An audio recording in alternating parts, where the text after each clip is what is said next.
daremos continuidade à nossa aula sobre artigo científico. E o tema que eu escolhi para reflexão é os pré-requisitos lógicos do trabalho científico. Esse tema a gente encontra ele na obra do Severino, Metodologia do Trabalho Científico, 22ª edição. Nas edições mais atualizadas esse texto não se encontra.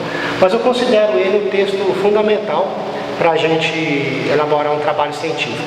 A gente vai falar justamente do que é necessário como pano de fundo para que o nosso trabalho tenha características científicas, né? Então, a primeira coisa que ele vai dizer é o seguinte, que do ponto de vista lógico, o trabalho científico é um discurso completo.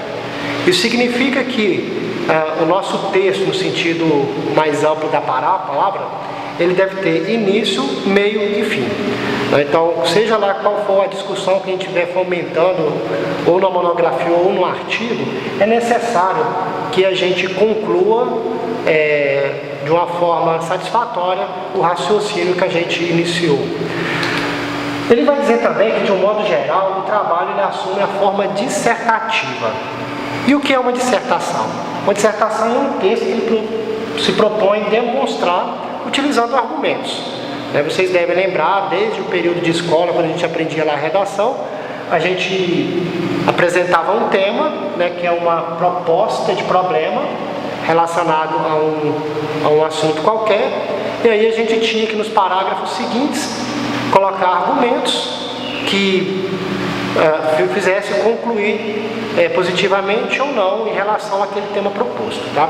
Então, demonstrar argumentos, mediante argumentos, uma solução para uma tese. E o que é demonstrar? Nós falamos então que o objetivo é demonstrar utilizando argumentos. Demonstrar nada mais é do que provar. Então você vai sugerir o tema, entrar com o tema, e aí você vai utilizar os elementos, fatos, ideias que vai comprovar aquilo que você está defendendo enquanto hipóteses relacionadas. A demonstração ela baseia-se no processo de reflexão por argumentação, ou seja, através da articulação de ideias e fatos. O raciocínio, por sua vez, é um processo de pensamento pelo qual os conhecimentos são logicamente encadeados. Para que ocorra o raciocínio, é necessário que eu tenha elementos anteriores. Tá? Caso eu não tenha os elementos anteriores, o que aconteceu ali foi uma intuição ou foi, por exemplo, uma obra do acaso. Mas para que ocorra raciocínio, é necessário que tenha elementos anteriores. Tá? A argumentação formal, ou seja, na prática, na exposição do trabalho científico, ela vai se dar através de proposições afirmativas bem definidas e devidamente delimitadas. O que significa proposição? Tá? Proposição é uma sentença, uma afirmação, onde eu posso verificar ela através do critério de verdade ou de falsidade. Então, já é uma dica aqui, o nosso texto científico ele é feito o tempo todo demonstrando, provando, utilizando proposições que são sentenças que vai estar afirmando o tempo todo positivamente, evitar proposições negativas, sem juízo de valor, que a gente vai falar um pouquinho mais para frente do que isso significa. Tá? Argumentar consiste, pois, em apresentar uma tese, caracterizá-la devidamente, apresentar provas ou razões que estão a seu favor e concluir, se for o caso, pela sua validade. Então nós falamos que o objetivo da dissertação é demonstrar utilizando argumentos. Então olha só, o argumento nada mais é do que apresentar provas ou razões que estão a favor e concluir pela validade, certo? Sobre o raciocínio. O raciocínio trata-se de um processo lógico de pensamento pelo qual, de conhecimentos adquiridos, se pode chegar a novos conhecimentos com o mesmo coeficiente de validade dos primeiros. O que isso significa? Tá? Para que um raciocínio ele seja verdadeiro, ele deve de antemão ter premissas, ou seja, ter elementos anteriores que sejam também verdadeiros. De premissas falsas, inevitavelmente você irá concluir de uma forma errada, falsa. Então, de premissas verdadeiras, você terá uma possibilidade de uma conclusão verdadeira. Um exemplo de raciocínio muito fácil da gente perceber, para a gente perceber esse processo lógico de pensamento, né, onde de conhecimento adquirido se chega novo, é com a matemática. Quando a gente vai aprender a matemática, a gente primeiro tem que aprender unidade, depois que a gente aprende unidade, a gente aprende valor, depois que a gente aprende valor, a gente aprende soma, a gente aprende subtração, aprende multiplicação. Em qualquer um dos elementos anteriores que não houver uma aprendizagem, uma apreensão significativa, pode comprometer o elemento futuro. Por que isso vai acontecer? Por causa que para eu raciocinar multiplicação, eu preciso ter compreendido o elemento soma. Para eu entender potência, eu preciso ter entendido anteriormente o elemento multiplicação. Então, o raciocínio é esse elemento onde você conclui coisas novas, utilizando elementos anteriores que também são verdadeiros. Ok? De maneira geral, uma monografia científica pode ser considerada como um complexo de raciocínios, onde o texto redigido nada mais é do que uma expressão linguística daquilo que você pensa. Então você já tem o seu trabalho mentalizado, ele está na sua mente, você consegue entender ele claramente, porém você precisa utilizar de uma forma textual para poder expor isso para as pessoas. Então olha só, quando você tem ali um artigo, quando você está monografia, o que você está fazendo nada mais do que expressando de forma linguística aquilo que você já tem enquanto conhecimento adquirido. Em função da importância do raciocínio, eu vou trabalhar agora alguns elementos relacionados com expressões linguísticas dos textos. Então, o primeiro elemento que a gente vai estar trabalhando aqui é a relação à formação dos conceitos. Então é necessário a gente fazer uma distinção bem criteriosa do que vem a ser conceito e do que vem a ser definição. São dois termos que às vezes a gente confunde com uma certa facilidade, mas que ele tem aplicações bem diferentes. Então primeiro, nós vamos falar um pouquinho sobre o conceito, tá? O conceito nada mais é do que uma representação mental, uma imagem mental que a gente faz de algum objeto. Então, é aquela primeira impressão que você tem, aquela primeira abstração da qual você nem precisou refletir muito, da qual você nem precisou ter uma análise sobre aquele objeto, você tem a formação daquela ideia mental. Então, por exemplo, quando eu falo mãe, pai, quando eu falo carro, a gente já tem uma imagem mental. Essa imagem mental ela é imediata, e muitas vezes, se a gente precisar de definir esses conceitos, a gente tem uma certa dificuldade. Então o conceito ele serve ele serve como a primeira apreensão que a gente tem da realidade ao nosso redor. O conceito, por sua vez, é simbolizado pelo termo palavra. Então, como eu disse para vocês aqui, família, pai, mãe, carro, são palavras, são termos que representam conceitos e ideias. Olha que em momento algum eu busquei definir, clarear esses conceitos. Interessante a gente perceber agora o que é a definição. A definição é um termo complexo, que destina a desdobrar todas as notas, todas as possibilidades que compõem a compreensão do conceito. Então, quando eu chego aqui no campo da definição, já começa a ficar um pouco mais complicado. Então, quando eu falo família, por exemplo, o que é família? Família é pai e mãe. Então, para a gente entender isso um pouquinho melhor, eu vou mostrar uns exemplos logo mais em seguida. Algo sobre o conceito, sobre a definição. Para ser correta, não deve ser maior nem menor do que o termo pretende definir. Deve ser positiva, não pode ser negativa. E deve ser uma equação. Então, por exemplo, família aí vem a definição. Carro aí vem a definição.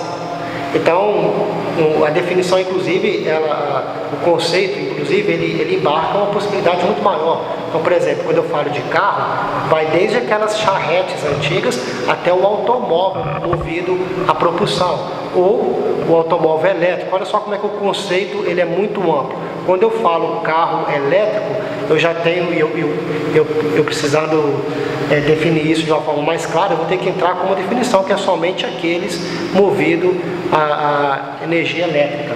Tá? Alguns exemplos de definição eu escolhi aqui, né, do dicionário online. Cinco definições de família. A gente vai ver que como que é importante a gente ter uma definição clara na elaboração de um trabalho científico, né? Então, olha só, a primeira definição aqui vai falar que família é conjunto de pessoas em geral ligadas por laços de parentesco que vivem sob o mesmo teto. Então, a partir dessa definição, não é família uma pessoa que não é de laços de parentesco. Então, se você mora numa república, essa pessoa não vai constituir uma família. No entanto, ela traz um problema também.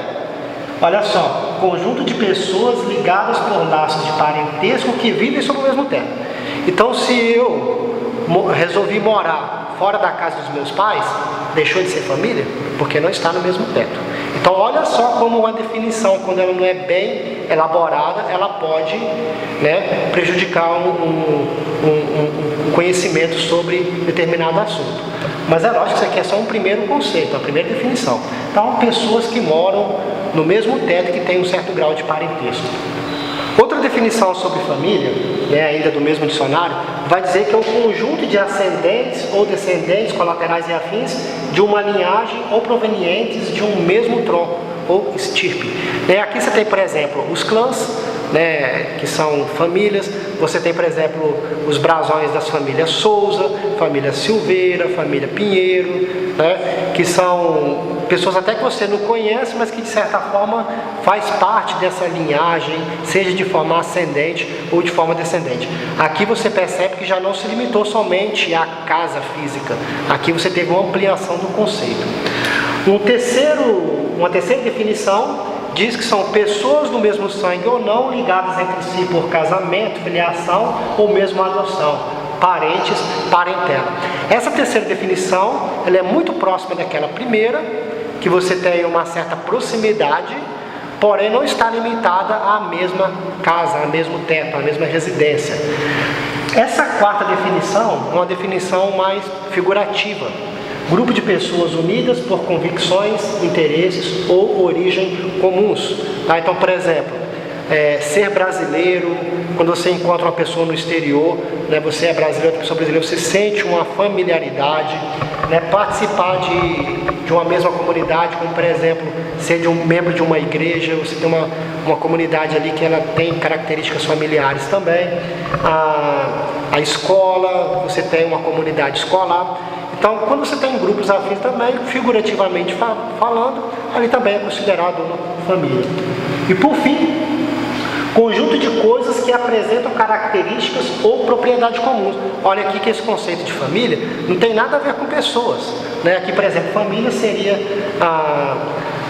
uma família de planta, de flores, uma família de animais. Então você tem os felinos, que é uma espécie, né? Então você tem um grupo ali que classifica.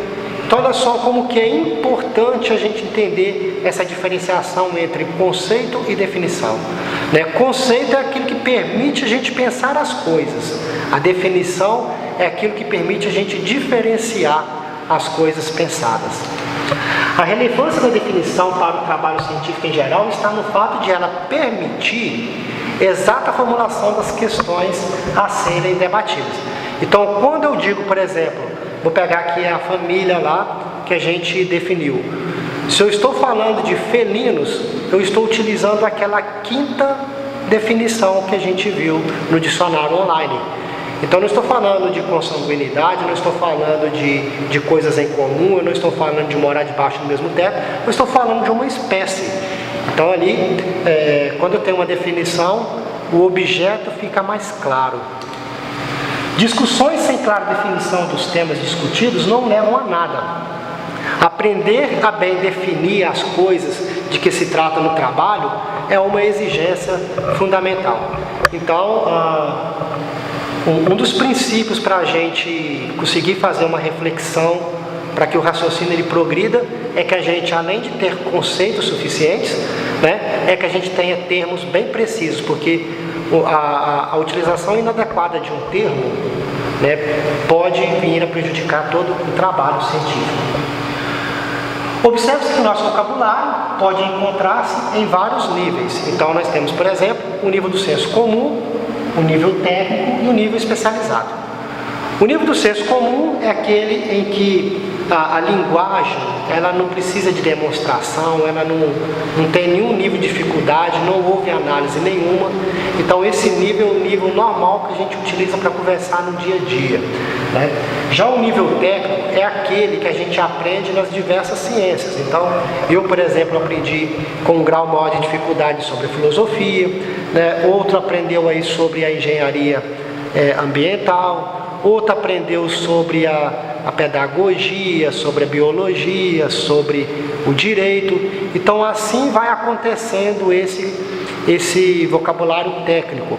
E de certa forma, aprender uma ciência, a gente vai ver aqui, é aprender esse vocabulário técnico. É o que vai fazer a diferenciação. Por quê? Aprendendo esse vocabulário técnico, eu vou ser capaz de pensar de forma técnica, de forma científica. Também existe um nível especializado, que é um nível mais refinado do vocabulário. Geralmente são pessoas que trabalham com ciências puras, onde estão buscando definir novos conceitos, tá? Um exemplo de conhecimento especializado seria, por exemplo, quando Sartre ele criou o termo má-fé. O termo má-fé ele é usado com muita tranquilidade pelas pessoas para falar de uma pessoa que engana a outra intencionalmente. Mas já no existencialismo de Sartre, a expressão má-fé para ele, né, então eu teria que estar lendo o Sartre para entender isso, vai dizer daquela pessoa que abre mão da sua responsabilidade no mundo, né? Ou seja, em vez dele agir com a sua responsabilidade, ele age de má fé. Então é aquela pessoa que abre mão da sua responsabilidade, que se engana, para ter uma vida mais sem exigências, né? Uma vida sem exigências. O conhecimento científico exige um vocabulário de segundo nível, ou seja, de nível técnico, e para o pensamento teórico da ciência ou da filosofia não bastam os significados imediatos do senso comum, da linguagem comum. Embora o nosso texto científico ele é uma mistura de linguagem comum, que a gente discute no dia a dia, e termos técnicos. Então, na hora da gente expressar ali, inevitavelmente a gente vai utilizar a linguagem do senso comum, mas também a gente vai utilizar termos técnicos fazendo essa ligação. Vez ou outra, a gente vai utilizar um vocabulário mais elaborado, né? Então, eu já falei para vocês que, em certo sentido, estudar, aprender uma ciência é familiarizar-se e habitualizando-se, manipular esse vocabulário, caso seja preciso. Um trabalho científico de alta qualidade exige, portanto, o uso adequado de um vocabulário técnico e, eventualmente, de um vocabulário específico. Então, sintetizando o que a gente falou até agora sobre conceito e definição, o conceito é o resultado das apreensões dos dados e das relações de nossa experiência global, né? É o conteúdo pensado pela mente, o objeto do pensamento. Então, quando eu falo de conceito, eu estou falando daquilo que é mais imediato possível, inclusive que eu não tenha feito ainda nenhuma reflexão mais rigorosa sobre isso. Então, olha só, o conceito é simples resultado dessa apreensão, não contendo ainda nenhuma afirmação. Eu não emiti nenhum juízo, eu não fiz nenhuma análise, eu simplesmente sei o que é. É como a criança que aprende as coisas, mas sem saber o que elas significam de fato.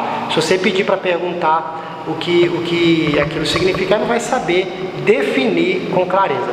Então, olha só, a partir do momento que você toma uma série de notas correspondentes à compreensão, por exemplo, de carro, de família, né, e etc., o conceito e o termo se exprimem pela definição. Então, quando eu falo pai, já é algo bem preciso, já é algo bem mais definido. Então, nós falamos aí a diferenciação entre conceito e definição. Conceito é aquilo mais geral, imediato. A definição, eu estou falando de algo em particular.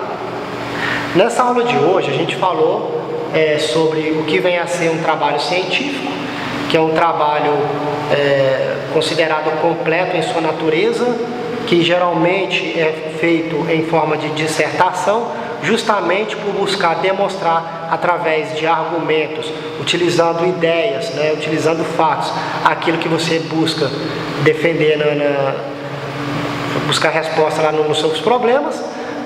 Nós falamos também sobre a questão do que é demonstrar, que demonstrar é provar. Falamos sobre o raciocínio, que o raciocínio nada mais é do que o processo de desencadeamento de pensamento, de elementos, de conceitos.